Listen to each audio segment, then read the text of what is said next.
Evening, senior MPs are calling for a wider investigation into allegations of racism in the Metropolitan Police. 18 officers and a civilian member of staff are under investigation. In total, 10 separate incidents of alleged racism are being looked into by the Independent Police Complaints Commission.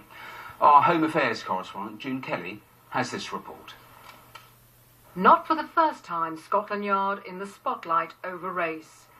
The Deputy Commissioner facing the cameras, with 10 incidents being investigated, 19 people under suspicion and 9 of them suspended. It all began with the arrest in Beckton in East London of 21-year-old Mauro Demetrio. He recorded what happened to him. You'll always be that's your problem. That's your problem. I'll always be that's what you said, yeah? You'll always have black skin, fella, yeah? That arrest took place after police regained control of the streets following the summer riots. The investigation into this incident and all the others is being carried out by the Independent Police Complaints Commission. But the Inspectorate of Constabulary should also get involved, says one senior MP. I think it's important that somebody else should look at it. And the Inspectorate, in my view, led by Dennis O'Connor, are capable of doing a report into what is going on and sending out a clear message of what is expected by the public and the police service on this issue.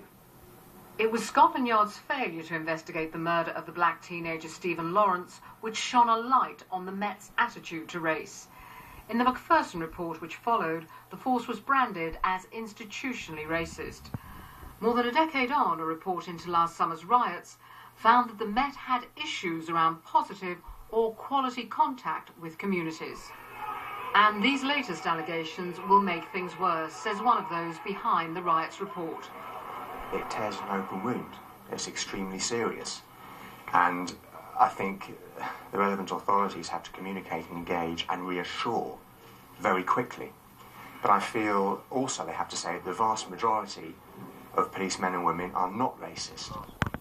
The focus on diversity after the Stephen Lawrence case has slipped in recent years, according to one long-serving officer. Race was taken off the agenda. Now I think these cases show that race has to be put back on the agenda, and we have to see greater accountability and transparency.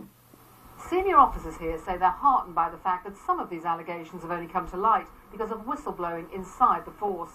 They say that represents a change of culture different from the old days. But after the riots, the Met acknowledged it had to do more to engage with ethnic communities, and it's amongst those communities